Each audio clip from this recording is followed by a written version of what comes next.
Hello friends, welcome to Wealth frontline.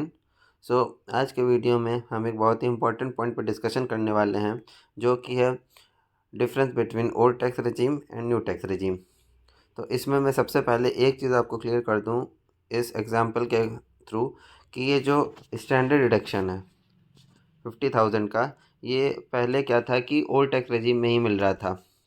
लेकिन इस बार के जो ITR आप लोग फाइल करेंगे, इसमें आप स्टैंडर्ड डिडक्शन जो 50,000 का, ये आप इसका बेनिफिट दोनों स्कीम पर ले पाएंगे, जो कि ओल्ड टैक्स रेजिम और न्यू टैक्स रेजिम दोनों में आपको इसका बेनिफिट मिलेगा। ओके। अब दूसरी चीज़ ये आती है कि हमको कितनी इनकम तक टैक्स नहीं देना पड़ेगा।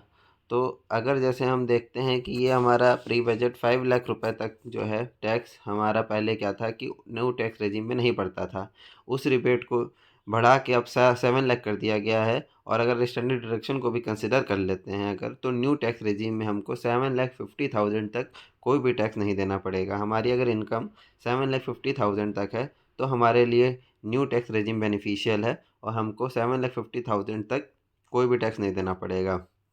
और अगर हम ओल्ड में रहना चाहते हैं और अगर हम डिडक्शंस या कोई भी सेविंग्स नहीं करते हैं, तो 5 लाख तक की ही इनकम पे हमें कोई टैक्स नहीं पड़ेगा।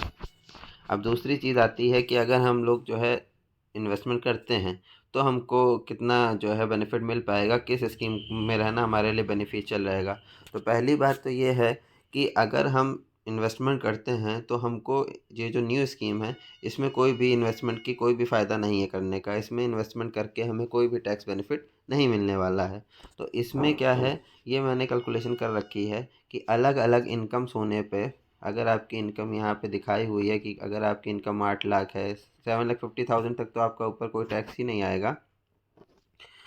5 लाख, 6 लाख, 7 लाख, इस तरीके से मैंने जो है पूरा आपका चार्ट बना दिया है कि आपकी अगर 30 लाख तक की इनकम है तो आपके ऊपर कितना कितना टैक्स आने वाला है। ये जो दिखा रहा है आपका पोस्ट बजट 2023, ये न्यू स्कीम के हिसाब से आपका मैंने सारा टैक्स कैलकुलेट किया हुआ है।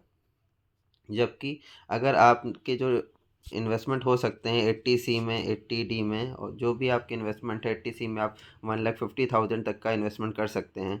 80D है अगर, जैसे मान लीजिए आप सीनियर सिटीजन हैं, तो आपको 50,000 प्लस 5,000 का जो है प्रिवेंटिव हेल्थ चेकअप का मिलता है, वो अगर आप करते हैं तो 55,000। साथ ही साथ NPS होम लोन और जो इंटरेस्ट आपका होम लोन पे है 2 लाख तक के आपको मिलता है, वो 3,80,000 तक टोटल आप जो है इन्वेस्टमेंट कर सकते हैं ओल्ड टैक्स रेजिम में। तो इसको देखते हुए अगर हम इन्वेस्टमेंट करते हैं तो हमारा ओल्ड टैक्स रेजिम के अकॉर्डिंग कितना टैक्स आता है, ये इस कॉलम में हमने दिखाया हुआ है। 30 लाख तक की अगर इनकम होती है तो आपके ऊपर टैक्स जो आने वाला है वो आने वाला है 5,83,500। जबकि अगर न्यू टैक्स रेजिम में आप रहते हैं तो ये टैक्स आएगा 6,37,500, जो कि ओल्ड टैक्स रेजिम से ज़्यादा है। तो यहाँ पे आप ये देख सकते हैं कि एक कॉलम मैंने डिफरेंस का बनाया है कि अगर आप इन्वेस्टमेंट करते हैं और अगर आप न्यू टैक्स रेजिम में रहते हैं, तो दोनों केस में आपका कितना कितना टैक्स आएगा और कितना डिफरेंस है।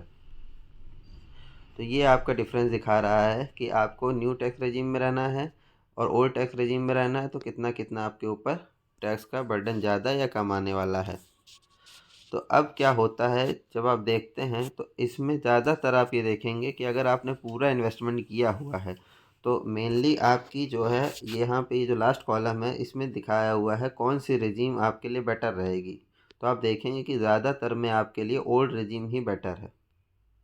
सो अब लेकिन एक चीज़ ये है कि बहुत लोग इन्वेस्टमेंट नहीं करना चाहते हैं, तो उनके केस में मैं आपको बताना चाहूँगा कि अगर आपकी इनकम 7,50,000 से ज़्यादा है तब तो आप इन्वेस्टमेंट अगर नहीं करेंगे, तो उस केस में आपके लिए जो है न्यू रेजिम जो है आपकी, वो बेनिफिशियल हो जाएगी।